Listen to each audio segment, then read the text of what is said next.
the home of the common Joe and the common Sally in the know, even more so than all those media talking heads. I got the college football professor specs on today because it's been requested of me many, many times, and I'm finally going to get to it, that I teach sort of a history class today, and that being Professor the OCF, when will the Alabama dynasty be dead?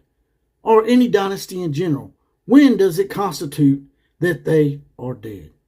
And as you know, I went back through some of my studies. I've been studying Athens football books since 1982, as well as other college football history books all the way back into the 1800s when it was hybrid rugby up until 1907 with the advent of the forward pass when it became real football, in my opinion.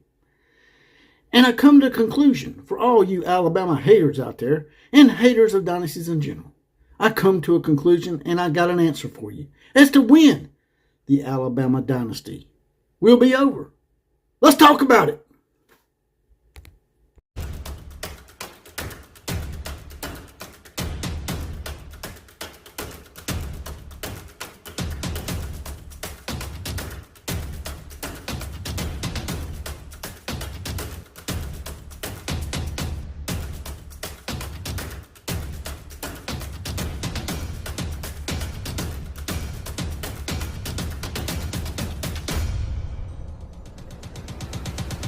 Sixscore-and-9 years ago, there was a college football program that was born unto college football in 1892 that has budded into what most people, if they're honest, the most decorated college football program in history, outside of maybe 3 or 4 others. And people keep asking me, when do you think the Alabama dynasty will be dead? Yeah, and they keep thinking, well, when Nick Saban leaves, Alabama's dynasty will finally be over. Wrong answer. But before we get to all that, and I give you the answer to that $1,000,000 question, here they come, riding in once again. It's the Outlaw Posse. Now, in effect. And we got us a 4-horseman shout-out coming. That goes to today, Shane Moore, Kathy Clark, Eric Blomquist, and the Rhino 26 are mounted up and saddled up and they're ready to go. They got their badges. They've been deputized. And if you want to be deputized, you want to get your badge like them, it's not but $2.99 a month, 75 cents a week. Just hit that join button next to subscribe button, and you'll be mounted up and saddled up. You'll have your badge, and you'll get deputized and get your random 4-horseman shout-out, as well as other perks coming down the road. I can also be found on Twitter at OCF Productions. Yeah, I know it's the X now. It's hard for me to remember that. But yeah, I've been badgered a little bit in the comment section. A lot of people is like, why don't you ever talk about Alabama? Well, because Alabama don't really have anything controversial going on. And Alabama's been winning at such a high rate, there's nothing really that it really stands out as controversial, as I said. But there is one thing that is somewhat controversial to me as an Alabama fan. It is a college football historian and a college football enthusiast in general, and that is this statement that people keep making about when is Alabama's dynasty going to be dead? What would you consider the death of a dynasty, JPC? And I got to looking back through the history books like I always do because I am a historian. And I come to the conclusion that Alabama's been winning national championships off and on since 1925. So it's one of those things where history tends to repeat itself to Alabama, as well as other three or four other programs, in my opinion. What you have is you have a few blue bloods out there, and then you have ultimate blue bloods, in my opinion. And those top 4 would be Alabama, Oklahoma, USC, yes, USC, as much hell as I give them, USC, and Ohio State, to me, are the top 4 blue blood programs of all time, as far as, winning national championships on the regular. So, how would you constitute one of those dynasties dying? And just like every other dynasty, they have their lulls and they go away for a little bit, but then they come right back. As where when you compare them to programs like, I don't know, LSU, Auburn, Washington, who else? Georgia. Teams like that, they win national championships ever so often. But for the most part, these other programs, they've been doing it over a course of probably 100 plus years. Now, a lot of people will try to go back and point to the Ivy League's dominance in the 1800s. And, everybody's got their own opinion of when modern day football supposedly began. Some people's like, you can't really count it until the AP poll. You really can't count it until the BCS era. Yada, yada, yada. But I got a real simple solution for that, for everybody, that I think will make everybody happy. And that is, modern day football began in 1907 with the advent of the forward pass. That's when it became real football. Anything before that was hybrid rugby, in my opinion. All those Yale national titles and Harvard national titles should be grouped into a different era or a different sport and call it hybrid rugby. So that's one question answered. The Alabama dynasty. Alabama began football in 1892. Started winning at a pretty high rate in the 1920s. Was the first Southern team to really put Southern football on the map when they went to Pennsylvania, who at the time was considered a powerhouse. Back then, the Ivy League was considered a powerhouse league. Alabama went to Pennsylvania and beat them. And then they went on to go to the Rose Bowl. They were the first Southern team invited to the Rose Bowl, which back then was considered the de facto BCS game, because every reputable outlet back there, you can debate this all you want and cry about it and try to take national championships away from Alabama and other teams that claimed those Rose Bowl championships, but they were recognized. Just like the BCS championship was recognized as a national championship by most people from 1998 to, I guess it was, 2014 or 15. So Alabama won numerous Rose Bowl national championships in the 1930s. Then they had a lull, about 20 years. And then they came back. They come back from a horrific stint under J.B. Ears Whitworth, who only won 4 games in 3 years. I think he was like 4-25 or 4-35 or something like that. I don't have it in front of me. But then Alabama came back again under Bear Bryant, legendary coach. We won national championships under Wallace Wade and Frank Thomas before that.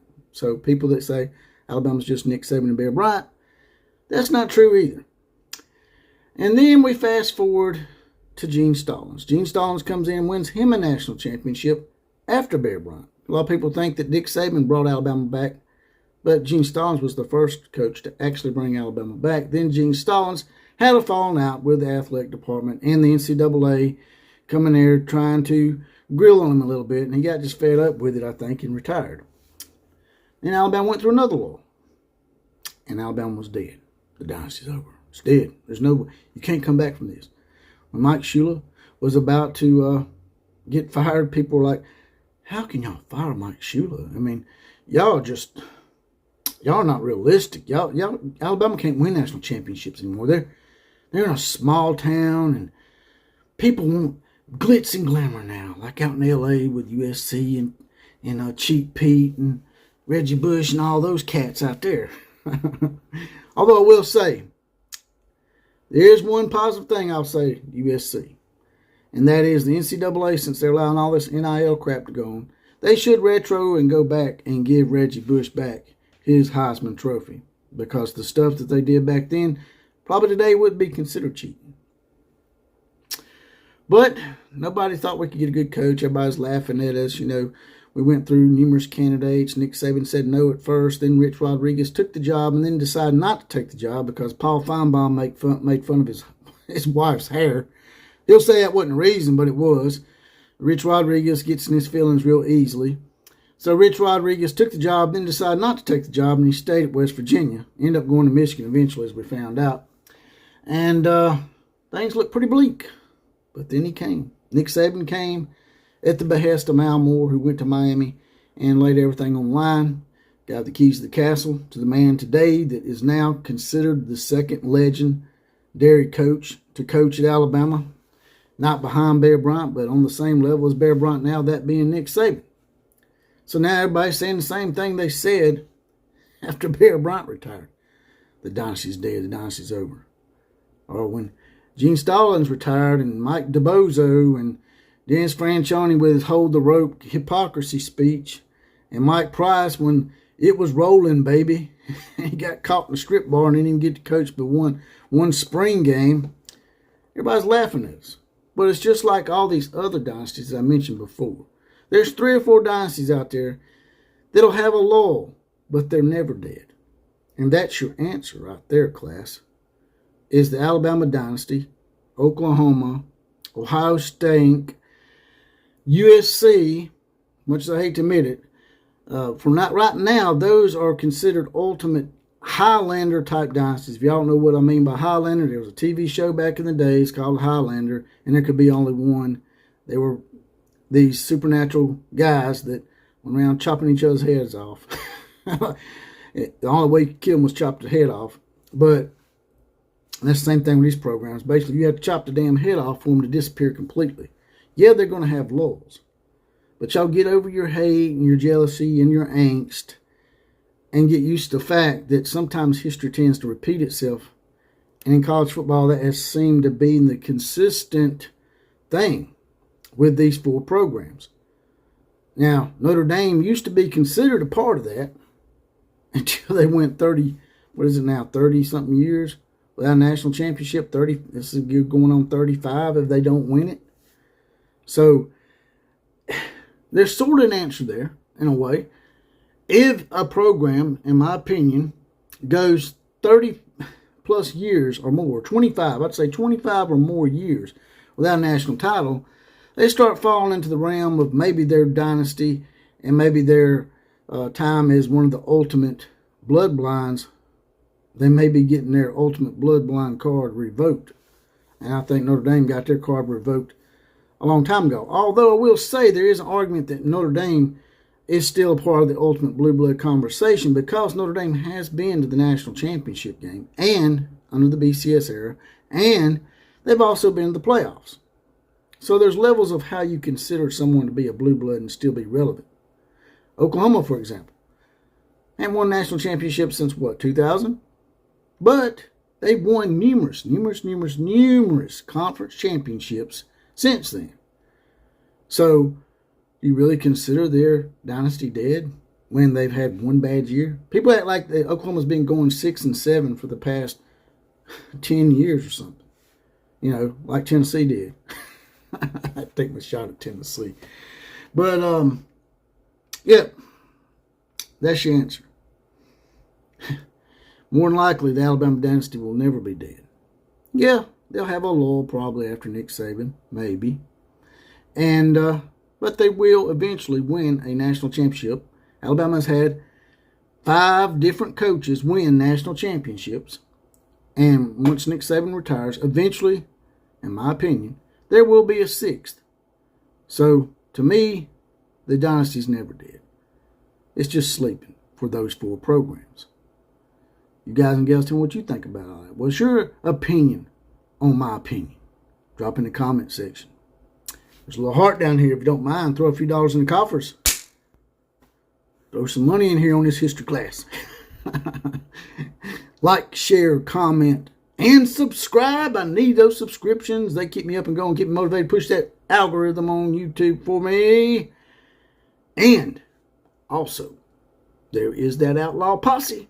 If you want to join the Outlaw Posse, it's only $2.99 a month, 75 cents a week. You can get your badge, get deputized, get other perks that are coming down the line as well. And if you're not on an Apple phone, you'll probably have to go to your laptop or computer because Apple phones do not mesh with YouTube paid memberships for whatever reason, I'm told. And I'm out of here. KMCA to all the other teams. Class is now officially dismissed.